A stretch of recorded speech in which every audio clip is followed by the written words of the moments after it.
Ipinag-utos na ni Transportation Secretary Jaime Bautista ang pagpapataw ng pinakamabigat na parusa sa babaeng security screening officer na nahuli sa CCTV na nilunok ang mga dolyar na kinupit sa isang dayuhang pasahero.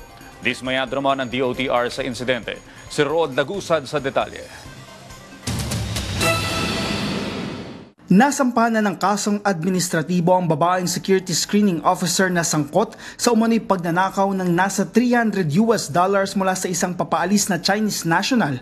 Ayon kay Office for Transportation Security Administrator, Undersecretary Moa Plasca, natapos na ang kanilang fact-finding investigation. Naisampa na po namin yung formal administrative charge of theft pero categorized as gross misconduct sa aming policy. Simula po noong September 8 hanggang noong September 14, talagang hindi na niya na kumuha siya. Pero nung pong lumabas ang mga video ng footages, binago po niya kanyang statement.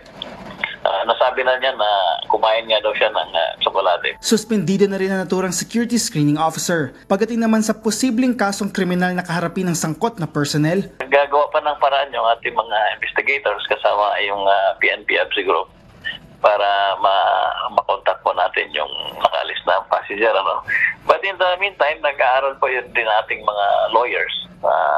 Baka pwede naman na isampa initially na yung criminal case kahit na wala pa yung formal affidavit ng complainant. Ayon sa OTS, meron namang complaint sheet ang biktimang pasahero at tinitingnan din ang posibilidad na may kasama o kakuntsaba ang sangkot na security screening officer. Initially po, may mga na-identify kami na dalawa at ito pa yung aming dinedevelop ngayon dahil lahat po na naka-duty po doon sa aming checkpoint ng mga panahon na yun will all be subjected also for possible involvement. Dismayado si Transportation Secretary Jaime Bautista sa panibagong insidente ng nakawan sa Paliparan, lalo't kamakailan lamang ay kanilang hinikayat ang mga dayuhan na mamahunan para sa operasyon ng main gateway ng bansa. Ipinag-utos din ni Bautista na magpataw ng pinakamabigat na parusa sa mga mapapatunayang guilty sa kaso upang ipakita na seryoso ang ahensya na mawala mga tiwali sa kanilang hanay. Sa bahagi naman ng Manila International Airport Authority, ayon kay MIA OIC Brian Co, walang puwang sa paliparan ng anumang masamang gawain